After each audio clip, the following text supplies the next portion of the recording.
Hi అండి, నేను మీ Lavanya. Welcome back to my channel చెల్లరమ్మాయి. అందరూ ఎలా ఉన్నారు ఫ్రెండ్స్? బాగున్నారా? అందరికీ మేరీ క్రిస్మస్ ఫ్రెండ్స్. సో నేను ఇవాళ మీకు ఒక మంచి రెసిపీ చూపించబోతున్నాను. సో క్రిస్మస్ అనగానే మనందరం ఏం చేస్తాం? సో ఇంకా రాబోయేది న్యూ ఇయర్కి క్రిస్మస్కి కేక్స్ అనమాట. సో ఇంట్లోనే మనము ఈజీగా ప్రిపేర్ చేసుకోవచ్చు, బయటికి వెళ్ళి కొనాల్సిన అవసరం లేదు. సో ఇవాళ నేను మీ అందరికి కూడా చాక్లెట్ కేక్ ఇంట్లోనే, అది కూడా గ్యాస్ స్టవ్ మీద ఎలా ప్రిపేర్ చేసుకోవాలో చూపిస్తాను. సో మైక్రోవేవ్ లేని వాళ్ళు గ్యాస్ స్టవ్ మీద చేసుకోవచ్చు అనమాట. ఇదిగోండి చాక్లెట్ కేక్. ఇది నేను గ్యాస్ స్టవ్ మీద కుక్కర్లో చేశాను. ఈ కేక్ ని మనం ఇంట్లోనే ఎలా ఈజీగా రెడీ చేసుకోవాలో ఈ వీడియోలో మీకు చెప్తాను. సో ముందుగా వీడియో చూస్తున్న వాళ్ళందరూ ప్లీజ్ లైక్ చేసి సబ్స్క్రైబ్ చేసుకున్న వాళ్ళు సబ్స్క్రైబ్ చేసుకోండి. సో మీ ఫ్రెండ్స్ కి రిలేటివ్స్ కూడా షేర్ చేసేయచ్చు కదా. Tasty yummy chocolate cake without oven ఎలా చేసుకోవాలో చూపిస్తారండి మీ అందరికీ కూడాను. ముందుగా మనం కేక్ చేసుకునే దానికి పిండిని జల్లించుకోవాలండి. సో 3/4 కప్ పిండిని తీసుకోవాలి మనము, మైదా పిండిని. సో చాలా మందికి 3/4 కప్ అంటే తెలియకపోతే సో 1/3 కప్ అని ఉంటుంది కదా మెజర్మెంట్స్ కప్పులో. సో 1/3 కప్పుని తీసుకొని దాన్ని 2 సార్లు మనము యాడ్ చేసామంటే అది 3/4 కప్పు. సో ఇప్పుడు నేను 2 కప్పుల మైదాని అయితే యాడ్ చేశాను. తర్వాత మనం కోకో పౌడర్ని యాడ్ చేయాలండి. కోకో పౌడర్ని 4 టేబుల్ స్పూన్లు యాడ్ చేయాలండి. సో టేబుల్ స్పూన్ అంటే TBSP, టీ స్పూన్ అంటే TSP అని ఉంటుంది అనమాట. సో అలా చూసుకొని మీరు 4 టేబుల్ స్పూన్ల కోకో పౌడర్ని అయితే యాడ్ చేసుకోండి. సో తర్వాత వచ్చేసి బేకింగ్ పౌడర్ని యాడ్ చేయాలి. సో ఈ బేకింగ్ పౌడర్ బయట ఎక్కడైనా అవైలబుల్గా దొరుకుతుంది మనకి. 1 టీ స్పూన్ మనము బేకింగ్ పౌడర్ అనేది వేయాలి. సో TSP అని ఉంటుంది, అది టీ స్పూన్ అనమాట. 1 టీ స్పూన్ వేయాలి. దీంట్లో బేకింగ్ సోడా వేయమండి, మనము ఓన్లీ బేకింగ్ పౌడరే వేస్తాము. ఇప్పుడు ఆ పిండిని అంతా కూడా జల్లించుకొని ఒక గిన్నెలో పెట్టి పక్కన పెట్టేసుకోండి. తర్వాత వచ్చేసి 4 ఎగ్స్ తీసుకోండి. 4 గుడ్డుల్ని వైట్ని ఎల్లోని విడివిడిగా తీసి పక్కన పెట్టుకోండి. సో వైట్ని అయితే ఫస్ట్ తీసుకొని బాగా బ్లెండ్ చేసుకోండి. సో బ్లెండర్ లేని వాళ్ళు మిక్సర్లో వేసుకొని బ్లెండ్ చేసుకోండి. సో ఈ విధంగా క్రీమీగా రావాలన్నమాట. నెక్స్ట్ వచ్చేసి 3/4 కప్పు చక్కెరని యాడ్ చేస్తున్నాను. సో 1/3 కప్తో 2 కప్స్ వేస్తే అదే 3/4 కప్పు. సో షుగర్ పౌడర్ అండి ఇది. సో డైరెక్ట్గా షుగర్ని వేయకూడదు మనము, అప్పుడు కేక్ బాగా రాదు. సో షుగర్ పౌడర్ని వేసి మళ్ళీ కాసేపు బ్లెండ్ చేసుకోండి ఈ విధంగాను. సో అంతా మిక్స్ అయిపోవాలండి, అప్పుడే బాగుంటుంది కేక్. సో మిక్స్ అవ్వకుండా మాత్రం ఉంచకండి. ఎంత బాగా షుగర్ మిక్స్ అయితే అంత బాగుంటుంది అనమాట కేక్. తర్వాత ఎల్లో ఎగ్స్ని, తర్వాత ఒక 2 టీ స్పూన్స్ మనం vanilla essence, 2 table spoons oil అనేది వేసుకొని మళ్ళీ మొత్తం అంతా కూడా బ్లెండ్ చేసుకోవాలండి. సో ఈ విధంగా బ్లెండ్ అంతా మిక్స్ అయిపోయిన తర్వాత మనం ఇందాక కలిపి పెట్టుకున్నాం కదా మిక్స్చరు. సో మైదా పిండి, కోకో పౌడర్ అంతా కూడాను ఇప్పుడు కొంచెం వేస్తూ మనము పిండిని అయితే కలుపుకోవాలండి. సో ఫస్ట్ అయితే నేను బ్లెండర్తో మిక్స్ చేస్తున్నాను.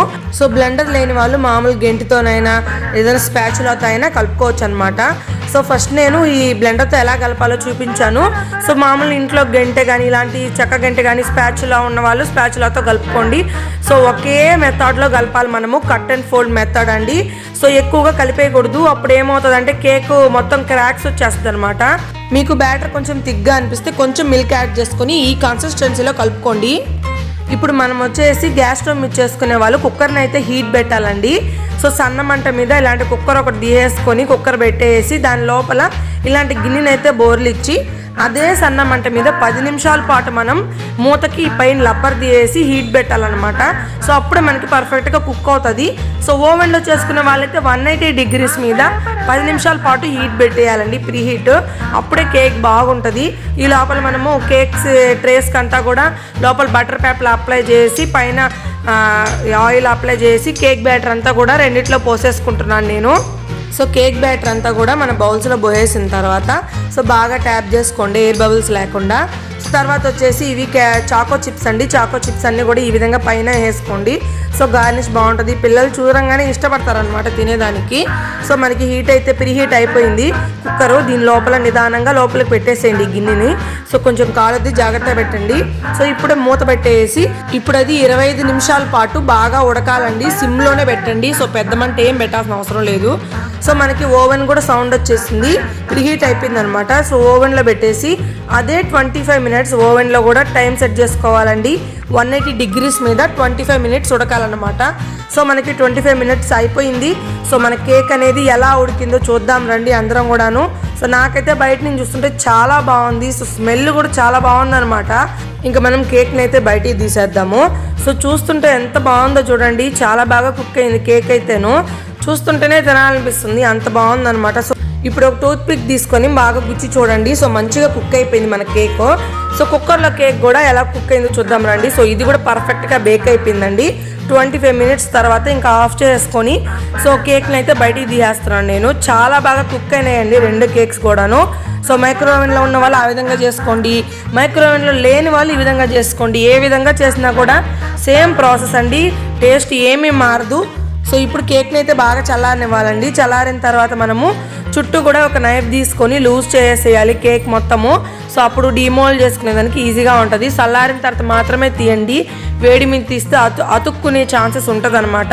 సో చల్లారిన తర్వాత మనకి ఈజీగా వచ్చేస్తుంది. సో కేక్ చూడండి ఎంత బాగా బేక్ అయిందో. ఇది వచ్చేసి ఓవెన్లే కేక్. సో గ్యాస్ స్టవ్ మీద చేసిన కేక్ ఎలా ఉందో చూద్దాం రండి. సో అది ఎలా వచ్చిందో చూడండి అందరూ. సో సేమ్ దానికి దీనికి ఏమాత్రం తేడా లేదండి, ఒకటేగా ఉంది చూడండి. సో గ్యాస్ స్టవ్ మీద చేసుకున్నా కూడా మనము అచ్చం ఓవెన్లో చేసినట్టే అదే స్మూత్నెస్తో, సో అడుగు ఏమీ మాడకుండా ఎంత చక్కగా వచ్చిందో చూడండి. సో ఖచ్చితంగా ఇంట్లో ప్రతి ఒక్కరూ ట్రై చేయండి ఫ్రెండ్స్. సో కట్ చేస్తున్నా చూడండి ఎంత టేస్టీగా ఎంత మెత్తగా ఉందో చూడండి కట్ చేస్తుంటేను. సో అసలు ఇంట్లో వాళ్ళకి చేసి పెట్టారంటే, మీరు ఇంట్లో చేశారంటే నమ్మరు ఎవరు, బయట నుంచి తీసుకొచ్చామంటే నమ్మేస్తారు. సో చూసారు కదా ఫ్రెండ్స్ ఎంత టేస్టీగా ఎంత స్మూత్గా ఉందో కేక్ అనేది మనకి. సో మనము కుక్కర్లో చేసుకున్నా ఓవెన్లో చేసుకున్నా కరెక్ట్ కొలతలతో చేసామంటే పర్ఫెక్ట్గా వస్తుంది కేక్ అనేది. ఓకేనా? సో ఇంకా ఆలస్యం చేయకుండా మీరు కూడా ఇంట్లో ట్రై చేసి ఎలా వచ్చిందో నాకు ఖచ్చితంగా కామెంట్స్లో చెప్పండి ఫ్రెండ్స్. ఖచ్చితంగా ఇంట్లో ట్రై చేయండి. సో బెస్ట్గా వస్తుంది కేక్ అనేది. సో మైక్రోవేవ్లో కేక్ కట్ చేసా. సో ఇది కట్ చేయలేదు కదా, మీకు డౌట్ రావచ్చు అక్క ఇది కట్ చేయలేదు కదా అని. సో ఇది కూడా కట్ చేస్తున్నా చూడండి. సో ఇది కూడా అదే సాఫ్ట్నెస్తో మనకు వస్తుంది చూడండి. సో ఇది మనం గ్యాస్ స్టవ్ మీద చేసిన కేక్. సో ఏ మాత్రం కూడా గట్టిగా రాలేదు. సో మంచి టేస్టీగా. సో టేస్ట్ అయితే బయట కొన్న కేక్లానే ఉంది తెలుసా. సో చేసి మీ పిల్లలకి మీ ఇంట్లో వాళ్ళకి పెట్టండి, మీరు చేశారంటే నమ్మరు. సో బయట కొనుక్కొచ్చారంటే నమ్మేస్తారు. అంత టేస్టీగా ఉంది కేక్, అంత సాఫ్ట్గా ఉంది. సో ఖచ్చితంగా ట్రై చేయండి ఫ్రెండ్స్ అందరూ. ఇవాళ వీడియో అయితే ఇది ఎలా అనిపించింది తప్పకుండా కామెంట్ చేయండి. సో నా వీడియో నచ్చినట్టయితే లైక్ చేసి సబ్స్క్రైబ్ చేయండి ఫ్రెండ్స్. మీ ఫ్రెండ్స్ రిలేటివ్స్కి కూడా షేర్ చేసేయండి ఈ రెసిపీని. ఓకేనా? సో మరో మంచి వీడియోతో మళ్ళీ కలుద్దాం. అంటే keep watching my channel. Bye.